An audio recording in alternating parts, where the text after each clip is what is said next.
the third segment, which is experts' advice, and this is almost a rapid fire round.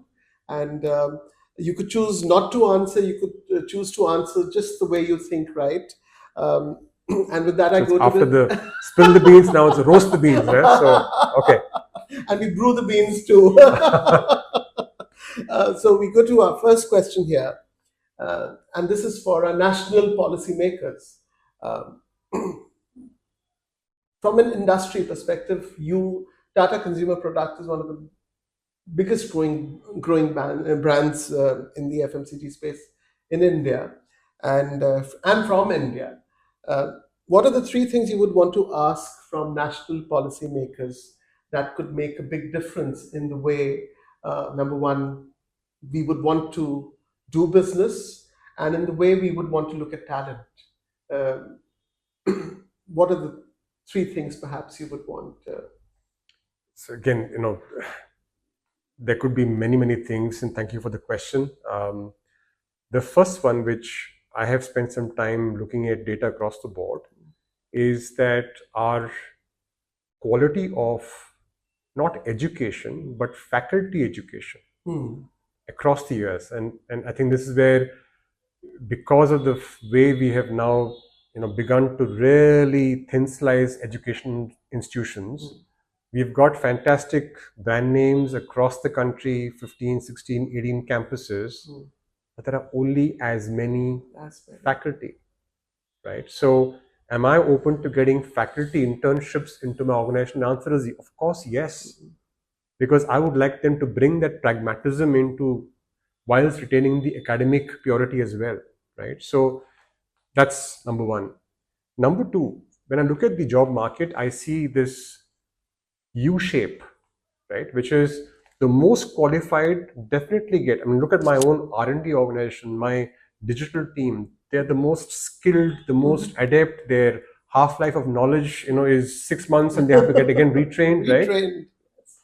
Flip to the other end, which is your mass level skills, where I have my front line, my sales reps, my operators. I think those two ends are currently taken care of. The ones at risk, and to your earlier question on digitalization, is the middle. Right. And therefore, that is the rung where I think we've got to make sure that middle rung, who invest their hard-earned money, go to good colleges, put their parents' money into that, and then they land up in the jobs where, on the one hand, they are not fully satisfied because their skills are not being utilized. On the other hand, those jobs are the most susceptible to Gen AI, digitalization, etc.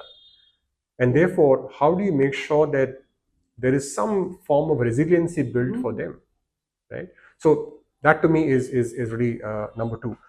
Number three is, to me, is systems thinking. I think everything that we do tends to be, let's fix one part and we'll fix the rest afterwards. Later. And as we all read Theory of Constraints, you just move the bottleneck from point A to point B. I think it's Aage dekhenge. Yeah, we'll see later. For now, let's plug this hole and the next one. So and the one thing I realized is that we end up fixing, for example, I'll stop eating sweets, right, and I'll drink some lovely green tea, but we haven't spoken about the entire what is it that the average adult is there for having. Therefore, what is the role that we, and this is just in foods, I'm talking about beverages, talk about your lifestyle. Do we have enough focus as a system that what is our education, our employment, our skilling ability doing for the larger ecosystem? Or are we just fixing one portion of it? Fantastic. And so, number one, faculty. Can we create more high quality faculty who are able to get great talent going? Number two, and along with strong industry interaction for faculty. Absolutely. And number two, focus on the middle rung of society, which is investing so much to be able to build that career. And who are the most